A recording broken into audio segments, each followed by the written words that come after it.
Welcome back to today's video. So I wanted to just talk about self-care habits and some of the top 5 self-care habits I feel that you need if you are living a very busy life. So if you are a busy professional or entrepreneur and you allow these habits to be part of your day-to-day life, then you are in the right place.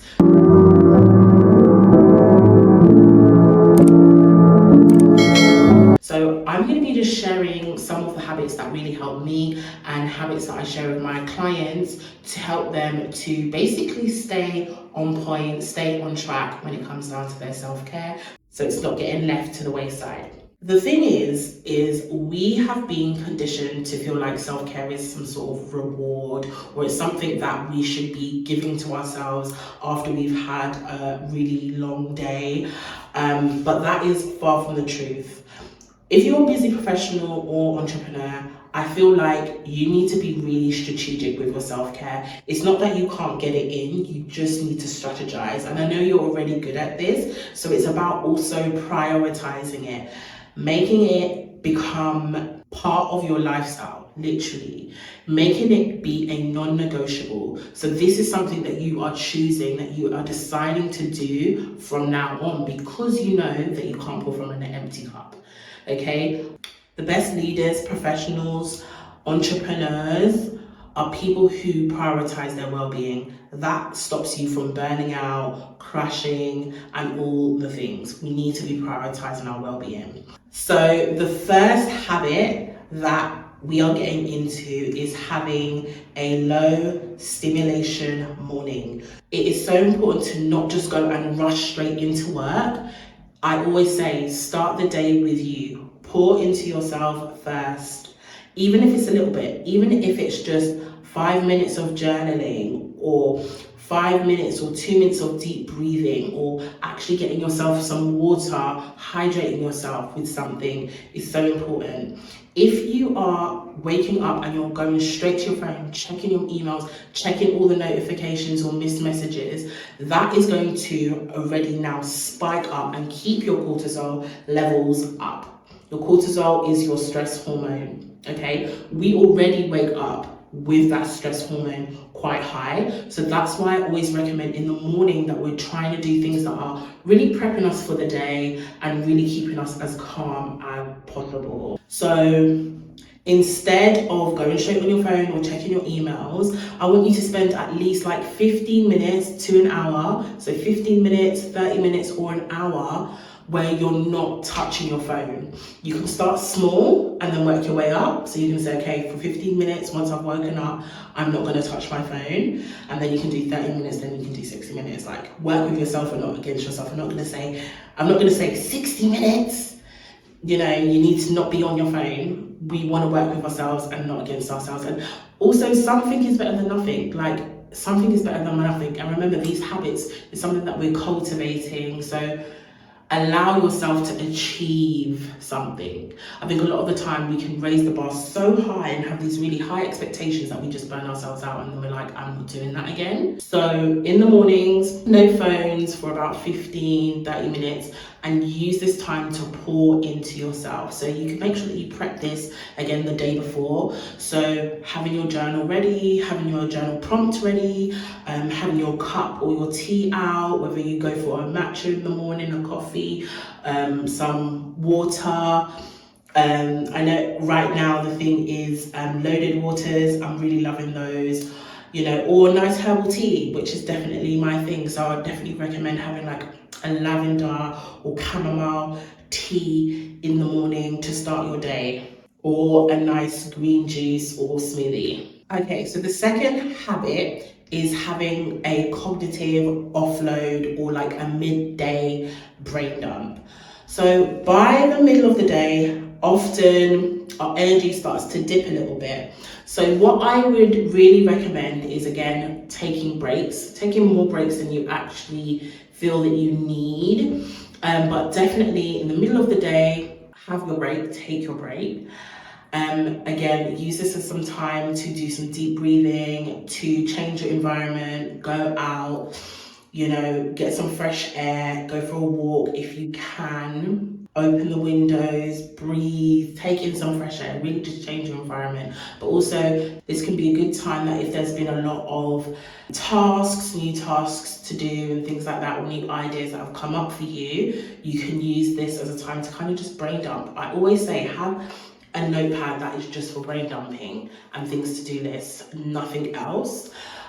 So be again strategic with the notebooks that you have. Have one where you just dump everything, or if you know you're doing a brain dump, just write BD or brain dump and just get everything out, and then you can organize it, or you can go back to that later on so that you can then have a fresh mind to focus on the task that you need to focus on. Yeah, so again, for my ADHD girlies, this is going to be a real big game changer for you. I find it really helpful for me. So I have my journal, and then I have my notebook, which has got my things to do list for the day, as well as loads of brain dumps. And when I have time, I go back and I check the brain dumps to just see, okay, does this need to be scheduled in, or oh, this needs to be, prioritized tomorrow, or this needs to be added to my things to do list. So this just keeps you on top of things and allows you not to feel so overwhelmed, but also at the same time allows you to feel a little bit more in control. Yeah, and it also allows you to move everything out of your head and onto paper, because a clear mind is a productive mind, and a mind that can be focused and really get what you need to get done. Okay?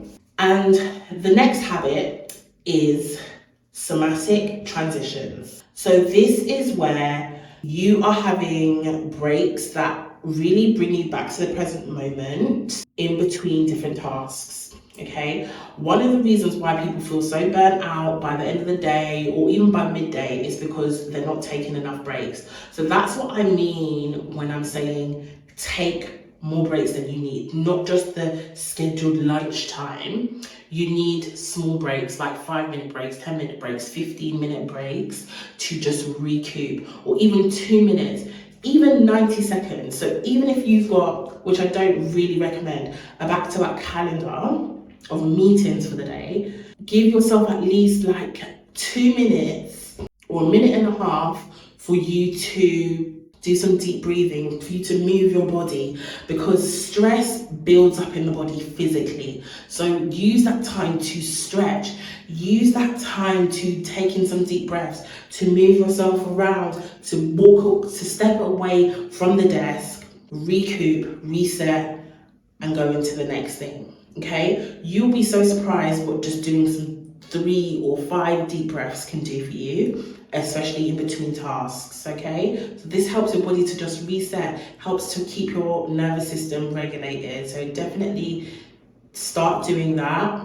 and remember that we're humans and we're not robots. So allowing yourself to just pause in between different tasks is definitely a great way for you to be looking after yourself. And I just wanted to go through and just make sure that you are breathing properly, because when you do your deep breathing properly or accurately, you feel the difference so much better. So the aim is to imagine that you have a deflated balloon. Your aim is to blow up this balloon and deflate it. So you're blowing it up when you're breathing in, and you're deflating it when you're breathing out. So you can put one hand on your chest and one hand on your stomach, okay? This is also called diaphragmatic breathing. So if you go and look that up, you will see loads of demonstrations there. So you put one hand on your chest, one hand on your stomach, okay? And then you take a deep breath in through your nose, filling up and blowing up that balloon. So you're gonna notice that your stomach goes out, okay? Your stomach's gonna go out. And then hold for about 4 seconds, and then exhale. Your stomach's going to go in. Okay, so let's do two deep breaths together. Okay, hand on your stomach, on your chest, taking a deep breath in, breathing through your nose, okay, into your stomach.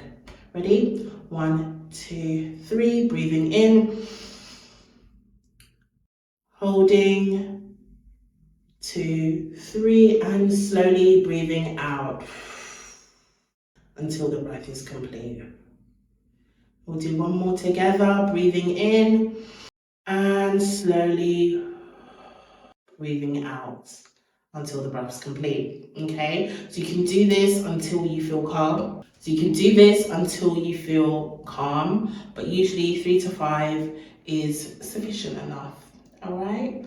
And the next habit is something I talk about often, is having a digital sunset. So a time where you put your phone away.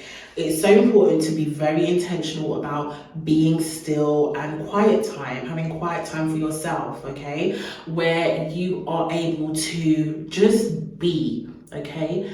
And relax. This is again a great way for us to just really regulate our nervous system and not get so consumed in all the tech that is around us. As much as I love tech, sometimes we can get really consumed with all the tech that's around us, the TV, the podcast, the laptop, everything. Especially if you are working on these things mainly, you're going to want to have a break from them. So put it down, put it away until the next day. So I would recommend having like a space where you put your phone every day, maybe changing to or having a normal traditional alarm clock that you use, and then put your phone on do not disturb.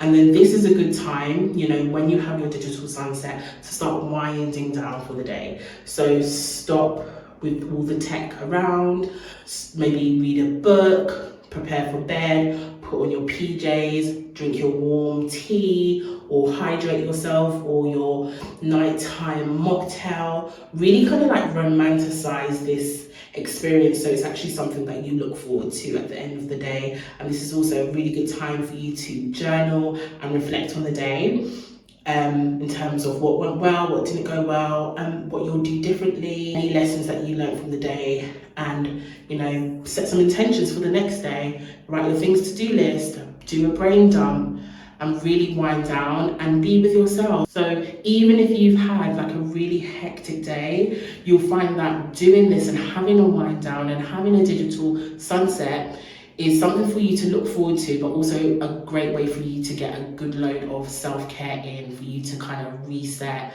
and start the process of like recharging and filling yourself up for the next day. Okay. And then the next habit is something that's not spoken about enough, and it is really prioritizing joy.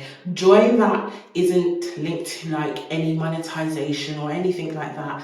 Just you, pleasure, having fun. Okay, so this is something that I would definitely recommend, that at least once a week you have like a scheduled time for a hobby. And there's so many things that you can do, that can be painting, baking, cooking, going on nature walks, journaling, and having that time for you, yeah, undisturbed and protected. So having and doing things that bring you joy regularly can really create that balance, as I was talking about, in your schedule. Because often what you'll find is in your schedule, all there is going to be is work, work, work, work, work.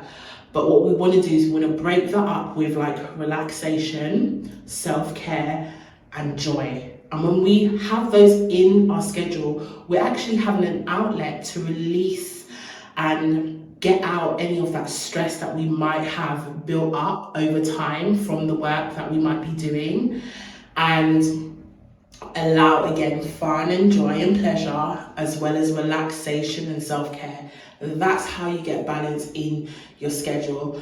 That's the work-life balance that, you know, everyone always talks about and thinks, oh, how does that happen? It just happens by you actually being intentional about scheduling the things that you often leave till last or never get around to doing. Okay, so I really hope that these tips and these habits are things that you can start to cultivate. Again, start with one, pick one and say, okay, I'm going to start with that one this week and then do the next one next week, and slowly build yourself up. I definitely recommend you making sure that you're taking those breaks, making sure that you are having small breaks between your tasks. You are, again, setting boundaries and saying no. I've got some videos on that you can definitely go and check out, that you have your hobbies and your self-care all scheduled in. So I hope this came at the right time, and I will see you in the next one. Take care.